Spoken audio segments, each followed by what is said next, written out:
Manana ny maizy azy eo amin'ny fiainam-panan'ny kristianina ny andron'ny Noely. Ny sasan-kalina Noely ihany koa dia isan'ny fotoana anankiray azo atao hoe manana ny maizy azy ao anatin'izay fiainam-panahy maha-kristianina izay. Maro tamin'ny fiangonana teto an-drenivohitra no nanatanteraka fotoam-bavaka ny nandritra izany andron'ny sasan-kalina izany. Andao arahantsika ny akon'izay sasan-kalina izay teo anivon'ny fiangonana vitsivitsy teto an-drenivohitra. Fiangonana maro omaly no nikarakara hetsika na fanompoam-pivavahana nentina nendrasana ny Noely na ihany koa nanamarihana ny sasan-kalina.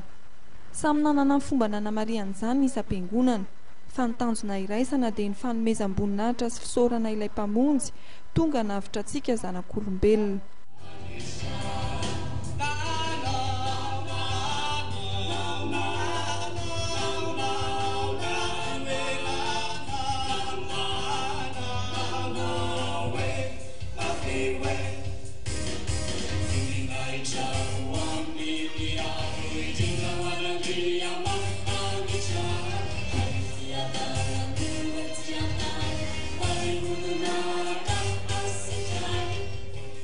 Nafana ny fotoana teto tamin'ny Fjkm Anosipatrana omaly nandritra ny sasan-kalina.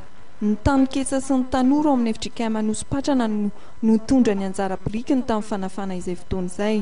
Na ny kely na ny tanora teto dia samy naneho ny talentany ho fiderana ilay Emmanuel teraka ho antsika.